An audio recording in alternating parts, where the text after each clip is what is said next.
Michael Jackson didn't just practice. He rehearsed the same move hundreds of times, even after it was already perfect by anyone else's standards. Long after the dancers around him felt it was done, Michael would still be watching himself in the mirror, repeating it again and again, searching for something almost invisible to everyone else. And that obsession didn't just make him better.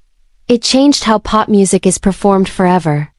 Most people grow up believing Michael Jackson was simply born with supernatural talent, as if greatness just happened to him. Like he woke up one day already knowing how to move, how to command a stage, how to hypnotize millions. But people who actually worked with him tell a very different story. A story that's far less magical and far more demanding. They say Michael trained like an Olympic athlete. Not like a singer, not like a pop star. Like someone preparing for competition at the highest level imaginable. He repeated full routines endlessly, corrected tiny mistakes no one in the audience would ever consciously notice, and pushed his body far past what was expected of a performer. He treated rehearsal as seriously as the performance itself, sometimes even more seriously. And this mindset explains something most fans never notice when they watch him on stage.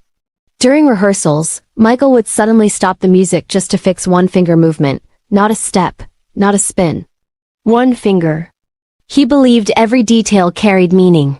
One dancer later said that Michael would rehearse a single transition, the space between two moves, until everyone else in the room was exhausted. Legs shaking, shirts soaked, minds completely drained. And then Michael would calmly ask to do it again. He wasn't chasing perfection in the way people usually think of it.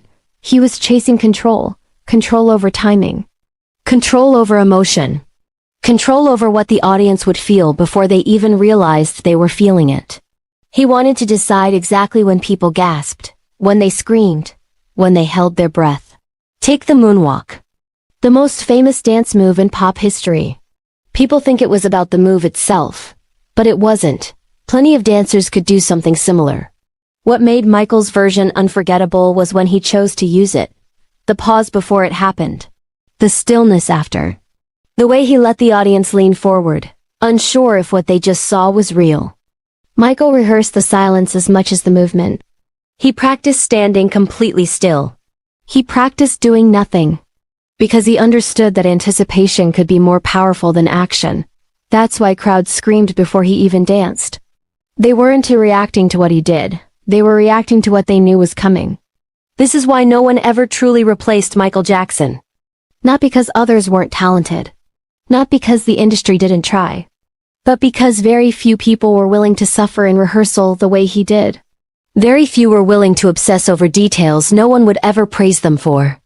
Very few were willing to earn greatness in private, long before stepping into the spotlight. Michael believed the audience deserved the absolute best version of him every single night. Not sometimes. Not when he felt good. Every night. And maybe that's the real legacy of Michael Jackson. Not just the music. Not just the moves. But the reminder that greatness is usually built when no one is watching. If you want more deep stories behind legendary artists, subscribe. Because this channel isn't about gossip. It's about what made icons iconic.